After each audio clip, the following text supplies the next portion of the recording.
Muy buenas tardes, bienvenidos nuevamente a Otras Voces, el espacio de Hoja de Ruta de entrevistas. Hoy contamos con la presencia del doctor Juan Cárdenas, asambleísta por la provincia del Cañar, con quien vamos a conversar algunos temas de coyuntura política y legislativa, ya que estamos a las puertas del receso legislativo. Pero vamos a conversar de algunas cosas que están pendientes en la Asamblea y que también se avisoran con el anuncio, por ejemplo, del señor presidente de tomar medidas como focalizar los subsidios. Doctor, muy buenas tardes, bienvenido nuevamente a Hoja de Ruta.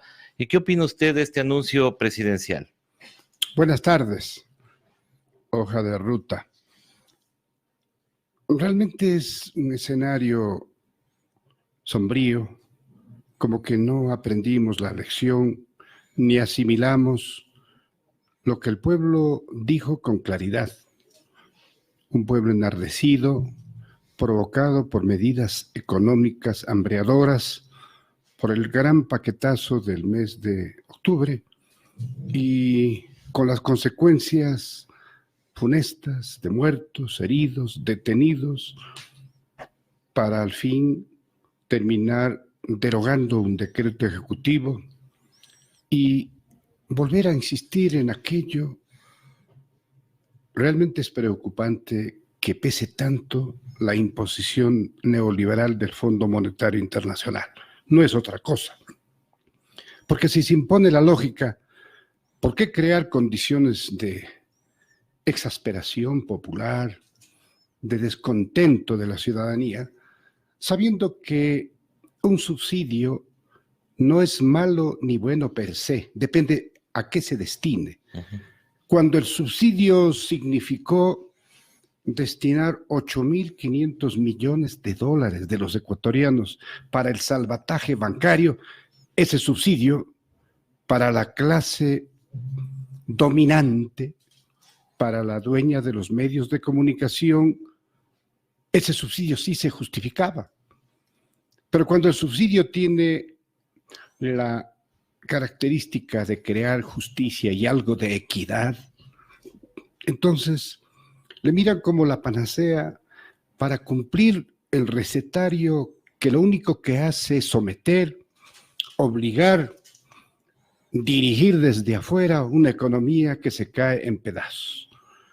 Creemos que desde el Ejecutivo debe haber un nivel de reflexión para que no se cometa este acto de provocación, porque sería una provocación a la ciudadanía, que ya en octubre pasado demostró que no está dispuesta esa ciudadanía ecuatoriana a soportar un paquetazo que signifique el feroz incremento en los bienes y servicios, porque no tiene con qué soportar. Vivimos el momento más oscuro en cuanto al desempleo, que es galopante.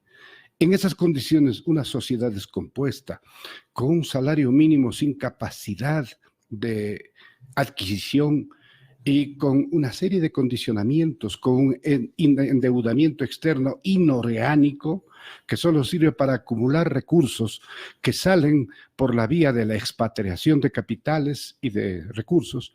Todo esto configura un panorama triste que a la ciudadanía le atemoriza solo el anuncio de que van a insistir en las medidas económicas que ya el pueblo mostró de lo que es capaz para frenar aquellas intentonas que solo crearon descomposición, confrontación, quedó a la vista del pueblo una actitud represiva, las ínfulas de la policía, de las Fuerzas Armadas, todos ellos como en tierra de nadie, imponiendo un régimen de terror, de persecución.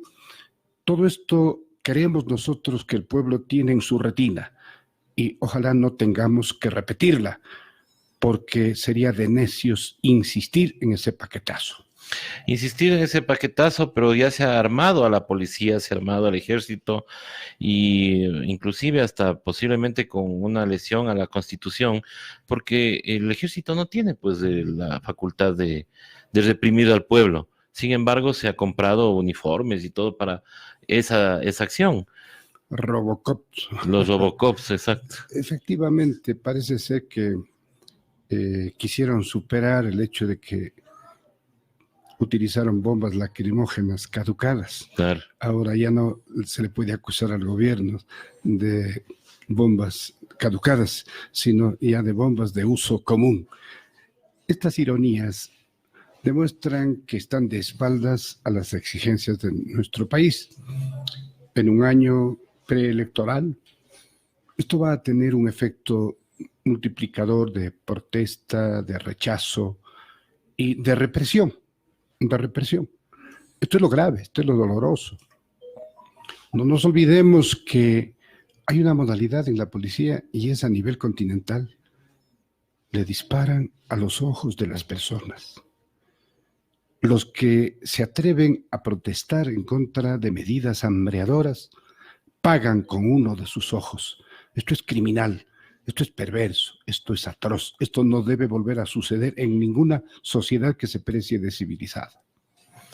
Así es, esperemos que las cosas se den de otra manera y no con la represión que tiene preparada el gobierno.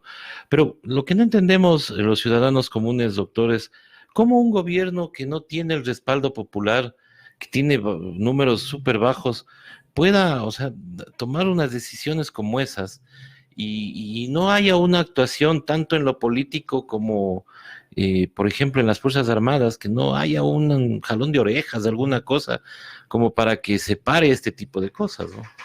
Bueno, en este momento tienen dos puntales: la represión, la fuerza y los medios libres e independientes, que todavía apuestan a que pueden crear un escenario ficticio, a tal punto que cuando el pueblo estaba protestando, ellos pasaban dibujos animados, pero ya están pagando y caro el hecho de que se pusieron de espaldas a una realidad que vivía la ciudadanía. Hicieron un levantamiento de opinión en cuanto a los medios de comunicación y resultaron muy mal parados, más en Quito que en Guayaquil. Este debe ser un aviso para que entiendan los medios de comunicación que no pueden defender un régimen, por más que les signifique algunas concesiones que han obtenido, como aquello de bajarse la ley de comunicación. Ahora sí, ya no le responden a nadie y hacen y dicen lo que les venga en gana y titularizan sus ediciones y sus emisiones en la forma que a bien tienen y poniendo como norte el odio visceral que le tienen a Correa. Pero les está saliendo la grupera al revés. Mientras más persiguen, mientras más insultan, mientras más calumnian, más crece la tendencia. El pueblo ya no cree en esto de la corrupción. Lo que sí está claro, que el correísmo es víctima de una persecución y los medios de comunicación juegan un papel fundamental para que esa represión continúe todavía. Doctor, y justamente sobre este particular juicio que se está siguiendo, tanto a Rafael Correa como a algunas otras personas, hemos visto nosotros obviamente no somos abogados, pero hemos escuchado de las opiniones de algunos otros entendidos en la materia de abogados, en este caso, de que hay muchas violaciones al debido proceso. Por ejemplo, ¿es prudente que una fiscalía haga videos explicando qué pruebas va a presentar en el juicio? ¿Es eso está dentro de la ley? ¿Puede hacerlo la fiscalía? ¿O es parte del show que está armando ahora esta institución? Eso viola el principio de presunción de inocencia de los encausados. Pero este juicio tiene una serie de episodios bastante pintorescos y sería para reírse si no fuera tan grave lo que se juega de por medio: el deseo de proscribir para siempre a Rafael Correa, que nunca más intervenga en la vida política electoral del país, porque si viene, les gana, como siempre ha ocurrido durante la Revolución Ciudadana. Entonces, hay hechos como lo que ocurrió en la semana que decurre, en que un testigo fue conminado a decir lo que la fiscal quería. Y como no dijo, le intimidó a que el juez lo detenga. Tuvo que dilucidar el tribunal y dejar las cosas en su sitio porque ya era un desquicio total de carácter procesal en materia penal. Y así por el orden. Presentan recibos como la prueba suprema y resulta que el recibo no está firmado por nadie. Hay correos que supuestamente fueron generados desde la prisión por una de las personas implicadas y que resultaron ser colaboradoras eficaces y están en libertad. Que consta, yo no creo que en la cárcel haya un servicio permanente de Internet para que se dirija con tanta liberalidad y produzca una prueba que quiere reproducir Fiscalía como la incriminación a un delito que cada vez está más lejano de probarlo. Así que lo único que queda en firme, y esto es bueno para nuestros oyentes y televidentes, el presidente Correa era parte de un fondo de aportaciones voluntarias en la presidencia de la República. Todos aportaban mensualmente para ese fondo.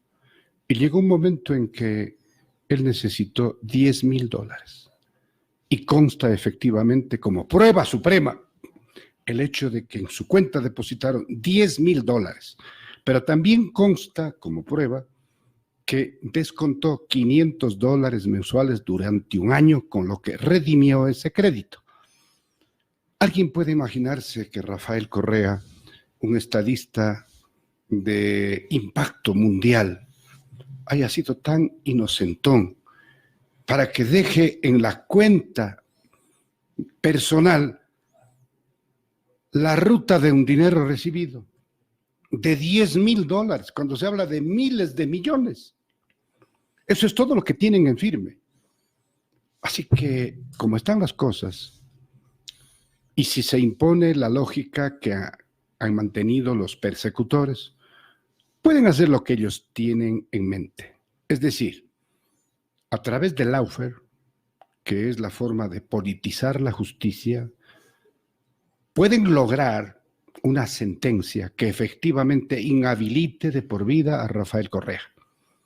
Pero en el peor escenario, no podrán evitar que el correísmo, con sus candidatos, les gane las elecciones. Así que lo otro que puede ocurrir, y es el hecho de que Rafael Correa no está inhabilitado para participar en el próximo proceso electoral. Por eso es la desesperación de llegar a sentencia como dé lugar. Pero no se olviden que hay 21 acusados y los 21 tienen derecho a la impugnación y cada impugnación tiene que ser tramitada y eso demanda tiempo. Así es que están asustados y desesperados porque les va a llegar noviembre y fecha en que se inscriben candidaturas y no van a tener lo que ellos quieren, inhabilitado a Correa. Eso es lo que está sucediendo y están actuando contra reloj y realmente cometiendo una serie de exabruptos legales y judiciales que inhabilitan el proceso. Ya llegará el momento en que una corte racional que no cometa la barbaridad de la persecución per se y que se catapulte a través del odio a una persona, ya llegará el momento en que todo se ponga en su sitio. Doctor, pues no sería necesario o prudente llamarle a la fiscal y comentar con ella e indicarle que ella está saliéndose de las funciones que ella tiene. Porque la fiscal ha hecho comunicados, por ejemplo, quejándose de la actuación de los jueces, cuando ella es parte del proceso. O sea, no es, ella no está encima de los jueces, sino ella es parte del proceso. Hacen comunicados, hacen videos, en las redes sociales exponen las pruebas que supuestamente van a presentar. O sea, cosas como esas lesionan el debido proceso. ¿No es prudente llamarle a la asamblea para que dé una explicación o se le llame la atención en este caso? Y sobre todo afecta, repito, la garantía de la presunción de inocencia. Nadie puede considerarse culpable sino en virtud de una sentencia ejecutoria en firme en último nivel, en autoridad de cosa juzgada. Antes de aquello es una expectativa judicial en la que, por nuestro sistema acusatorio, es la Fiscalía quien tiene la obligación de presentar las pruebas de cargo, y la defensa de los indiciados tienen que descargar esas pruebas, desvirtuarlas y presentar pruebas en ese sentido. Entonces, eso es lo normal, eso sucede en un proceso judicial en términos normales. Lamentablemente hay un desquiciamiento precisamente porque los tiempos les vienen cortos. Y la tarea es inhabilitar a Rafael Correa. No están buscando ningún delito, ni culpables, ni cosa por el estilo. De lo contrario, habría una lógica. ¿Cómo es posible que una persona en un vuelo de Quito a Guayaquil escriba un cuaderno con detalles absolutamente rigurosos, con señas, pelos y señas, y además con centavos, escriban sobre hechos ocurridos en el pasado, 5, 6 y hasta 7 años en el pasado? Eso demuestra a las claras que repitieron el mismo esquema con el que quisieron acusar e inhabilitar a Cristina Fernández en Argentina, el famoso cuadernito. Acá también hicieron el cuadernito. Y más bien está sucediendo un hecho bastante probatorio. El hecho de que la señora Martínez es la que tiene que explicar por haber recibido dineros que no fueron a otra parte y que se quedaron bajo sus dominios. Y cuando un testigo no desvirtúa aquello, entonces les descalifican, le maltratan y eso procesalmente no conviene. Para eso están los jueces. Y los jueces asimismo caen en el jueguito de hacerle partícipe a la fiscal de hechos que no están en la ley. Por ejemplo, si un testigo no declara sobre hechos que no le constan, nadie le puede obligar a cometer perjurio.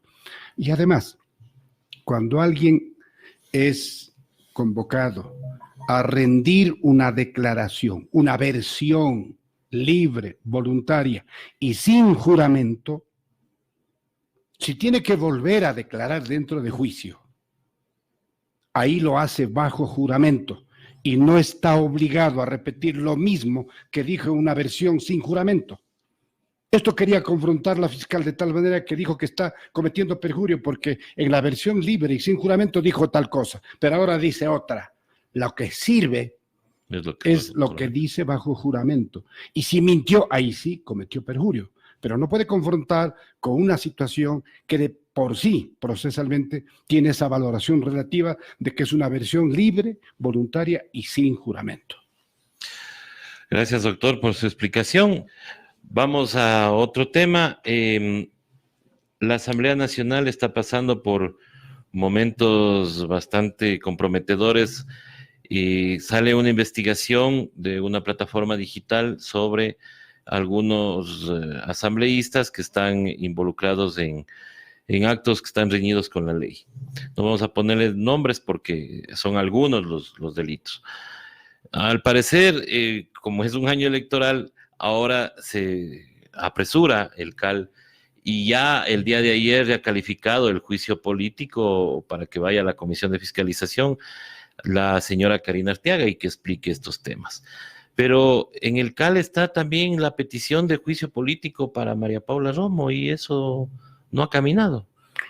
La actitud del CAL con ese criterio selectivo y especulativo demuestra que no hay seriedad, no hay un afán de recuperar la credibilidad de la opinión pública, de la ciudadanía respecto a una asamblea muy venida a menos. Que hay los diezmos, que hay las exigencias de dinero, metiéndole la mano al bolsillo de los funcionarios y empleados que integran el equipo de los asambleístas, es una cuestión que se grita y que ha hecho tanto daño, pero yo no concibo que a un grupo de personas venidas desde la provincia, dejando a sus familias, incomodándose por el traslado y extrañándose de su pueblo nativo para residir en la capital, haya una persona que le obliga a entregar parte de su salario. Eso es muy agravante, eso es impresentable. Eso, no hacerlo es lo normal, respetar el nivel de los salarios que tienen cada uno de los que integran un equipo. Eso es lo normal, no es ninguna gracia. Lo podrido, lo condenable, es que haya gente que venda ese tipo de puestos para su beneficio. Son las mismas personas que dijeron cuando se quedaron en el lado cuántico que lo hacían para ayudar a las provincias, a sus provincias de orígenes. ¿Y en qué consiste esa ayuda? En puestos para la familia, para los amigos, para los agnados y los cognados. Eso es todo. Y cuando pierden eso, empiezan los chantajes. Y como en esa asamblea hay realmente mayorías móviles, este mes tal provincia está regida por la influencia de los puestos provistos por tal persona, no importa de qué partido, menos de la Revolución Ciudadana. Nosotros somos correístas, nosotros ni siquiera nos paran bola en aquello, ¿ok? Y el siguiente mes hay una votación, cambia la correlación de fuerzas y entonces sacan a todos esos funcionarios que fue recomendado, entre comillas, por tal o cual persona de un grupo parlamentario que integran esas mayorías móviles. Esto realmente dice mucho en contra de lo que debe ser la Asamblea, el santuario de la elaboración de las leyes, del juicio político de fiscalización para cuidar con celo los recursos y los intereses del Estado. Pero no, acá se impone el chantaje, la persecución, el juzgamiento selectivo, y vemos que ocurren estos hechos. Y no se extrañe que mañana resuelvan todo lo contrario de lo que ya dijeron y que por todos los lados vemos cómo se ayudan mutuamente. Pero qué daño que le hacen a la institucionalidad. Y yo sí quisiera verles a esos señores de candidatos a la reelección para ver qué les pasa. Porque el pueblo puede ser generoso, pero lo que nunca perdona el pueblo es la traición. Así es, doctor. Y hablando ya de temas electorales o posibles candidaturas, ¿cómo ve usted el panorama de la Revolución Ciudadana frente a las nuevas elecciones, a las próximas elecciones? Se habla mucho de que la Revolución Ciudadana sola no le alcanzaría. Y hay algunos que promueven un diálogo, un junte de fuerzas o a estar juntos a otros movimientos que posiblemente estaban separados por ciertas rencillas.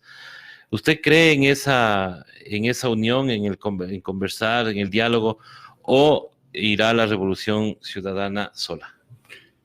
El diálogo con fuerzas afines siempre es posible, pero fuerzas afines, no arrepentidos de las 7 veces sí de la consulta. Mucho ojo. Podemos conversar, hay sectores inclusive indígenas que tienen la predisposición de conversar, de dialogar, de formular una propuesta política que permita a la ciudadanía elegir entre una opción viable, posible, altruista y revolucionaria. Dentro de nuestros cuadros existen precandidatos, hombres y mujeres de primer nivel, que no es el momento ni estoy autorizado para ese tipo de revelaciones. Lo que sí le digo a la ciudadanía es que con el favor de una ciudadanía que pronto descubrió el engaño de la traición, pronto se dio cuenta que era una persecución y aquello de la corrupción generalizada no fue más que un estribillo. La gente se dio cuenta de dónde venimos, Venimos de una politiquería de la partidocracia que se llevó el país en peso. La gente recuerda por qué Rafael Correa caló hondo en el corazón de la gente, precisamente por su discurso fresco, propositivo y transformador, para romper los esquemas del pasado. Y cuando dicen que Rafael Correa se llevó 70.000 millones, 60.000 millones, están hablando estupideces, porque ese puede ser el monto y aún más de todas las obras que en la geografía nacional transformaron la vida de los ecuatorianos para construir un estado de bienestar. No hay pueblo, por pequeñito que sea, donde no exista una obra en pleno funcionamiento, construida, concebida por la Revolución Ciudadana. Y esas obras, haciendo una metáfora, hablan por Correa, reclaman su retorno, exigen la reivindicación de la verdad, la recuperación de un país que este momento se encuentra en manos de cualquiera, menos de los patriotas. Así que ese discurso de la corrupción ya se les cayó, pero sigue la persecución, pero sigue el lawfare. Y claro, mientras más pasa el tiempo, más se amargan, porque las cifras que ellos mismos miden en la opinión de la gente les muestra claramente y con desesperación que no avanzan, más bien retroceden frente a la preferencia ciudadana. Y más bien nosotros obtenemos un reconocimiento de la población precisamente porque somos gente de confiar, porque somos gente limpia, gente luchadora, revolucionarios. Eso somos nosotros. Hemos integrado un equipo que cambió la historia del país. Y claro, las fuerzas oscurantistas, los banqueros, los grandes empresarios y los dueños de los grandes medios privados de comunicación se confabularon y trazaron una hoja de ruta. No quiero desmerecer el nombre de este medio alternativo que llega tan lejos y con tan buen sonido e imagen. Trazaron la hoja de ruta para impedir el retorno del correísmo y de Correa. Aquí tienen un problema. Correa está habilitado legalmente para ser candidato. Pero en el evento de que les juegue el numerito, aquí hay correísmo y su candidato estará en la segunda vuelta y posiblemente volverá a tomar el poder por voluntad del pueblo, aunque estén muy furiosos aquellos que nos dijeron que estábamos acabados, pero que somos un retoño permanente porque estamos en la retina de un pueblo que merece recuperar el estado de bienestar que construimos en la década ganada. Muy bien, doctor. También quisiéramos preguntarle sobre otro tema que se dio en la Asamblea, y es que al romperse esta alianza que tuvo, creo, con el partido de gobierno y con otras fuerzas, pierden ahí algún poder, dicen ellos, pero ellos acusan al correísmo, a la Revolución Ciudadana y al Partido Social Cristiano de haberse puesto de acuerdo para salvarle a Diana Tamain. La pregunta directamente a usted, que es representante de la Revolución Ciudadana: ¿por qué no se votó o por qué no se apoyó el juicio político a Diana Tamain?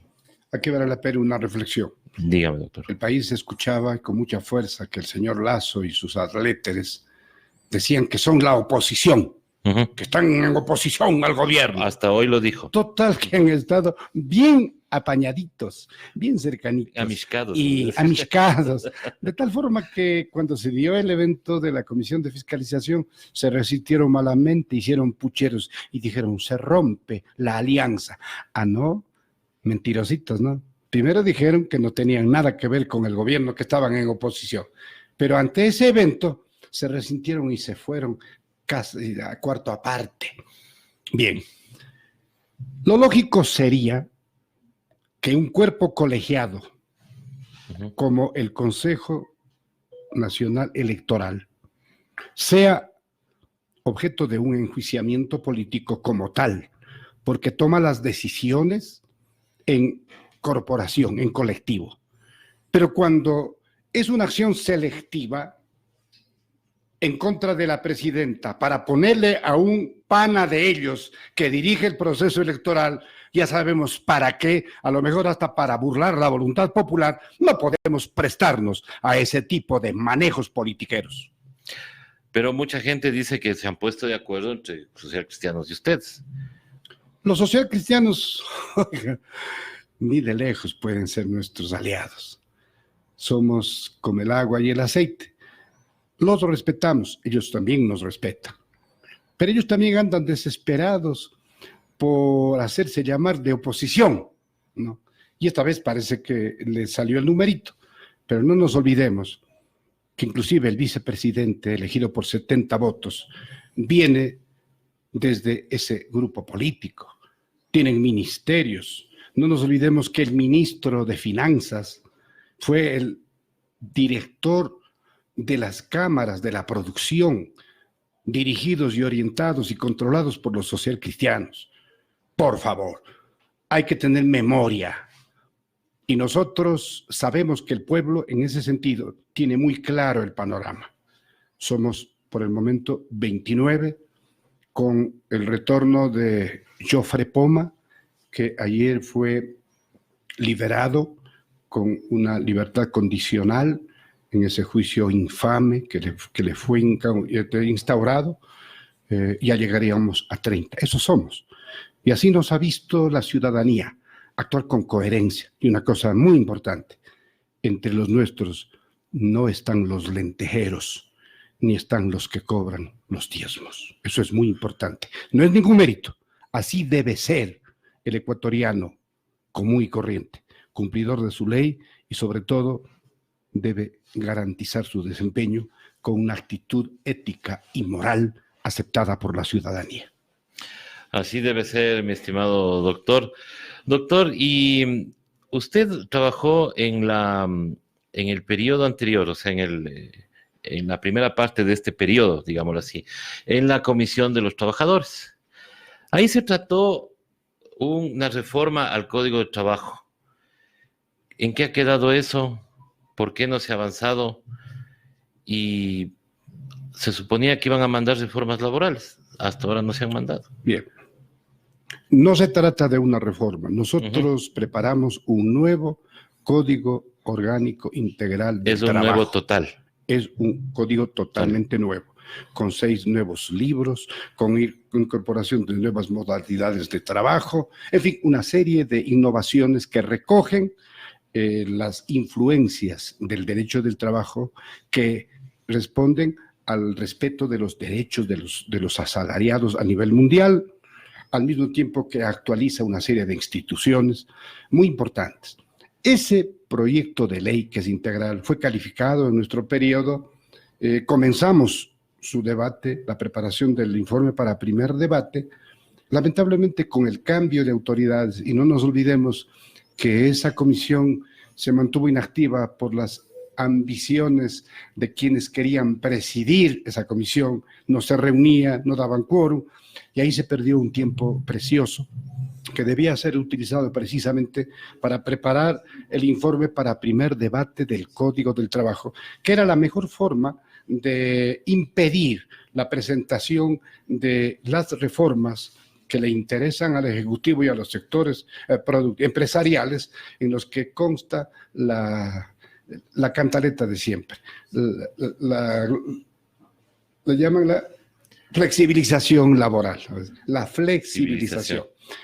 Yo me pongo a pensar, flexibilizar algo porque es rígido, porque es satisfecho. Bueno, hay que ser flexibles porque ya todo está en orden. La clase trabajadora tiene un salario que le sobra, tiene una vida realmente de bienestar.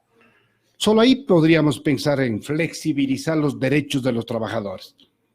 Pero es lo contrario, quieren flexibilizar el derecho precario de los trabajadores que tienen un salario insuficiente que no cubre la canasta familiar.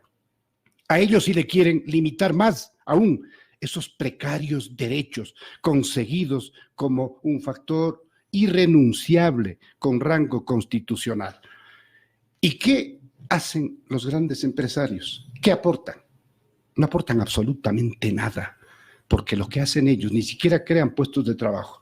No se olviden, compatriotas, que es el sector de la economía popular y solidaria que provee, si es que estuviera activa, si tuviera el incentivo y el estímulo de un Estado moderno, provee el 98% de puestos de trabajo, la economía popular y solidaria, no los grandes empresarios que lo que hacen es recoger sus utilidades y llevarlos afuera y a lo mejor a paraísos fiscales.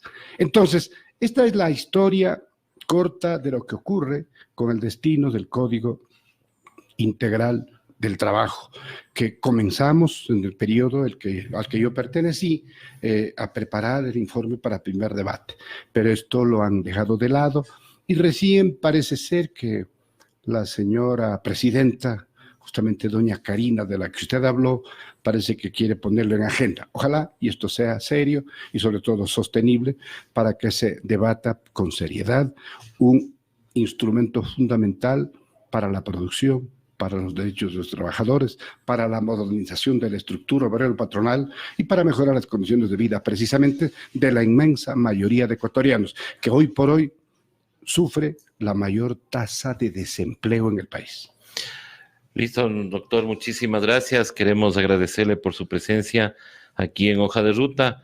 Ha sido muy educativo lo que usted nos ha dado, sus opiniones, y quiero agradecerle nuevamente por haber asistido a este espacio. Muchas gracias. Y yo me alegro de que este medio alternativo de la comunicación, de la expresión, de la palabra expresada en todos los niveles con la única garantía de que responda a una acción ética y moral, es para nosotros un aliciente. Venir aquí y decir lo que pensamos con la responsabilidad y asumiendo todo aquello que hemos dicho. Eso es bueno, porque el ostracismo de los medios de comunicación que con la bajada de la ley de comunicación obtuvieron el ambiente de la impunidad y no le responden a nadie, digan lo que les dé la gana, eso no construye sociedad, eso no educa a nuestro pueblo. Los medios de comunicación tienen un papel fundamental en la sociedad y le queda a los medios alternativos asumir ese papel que es indispensable en el momento actual. Muchas gracias. En eso estamos trabajando, doctor. Muchísimas gracias.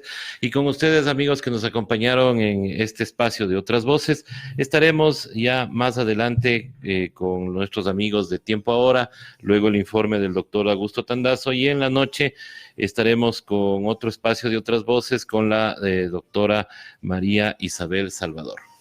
Hasta pronto. Muchas gracias.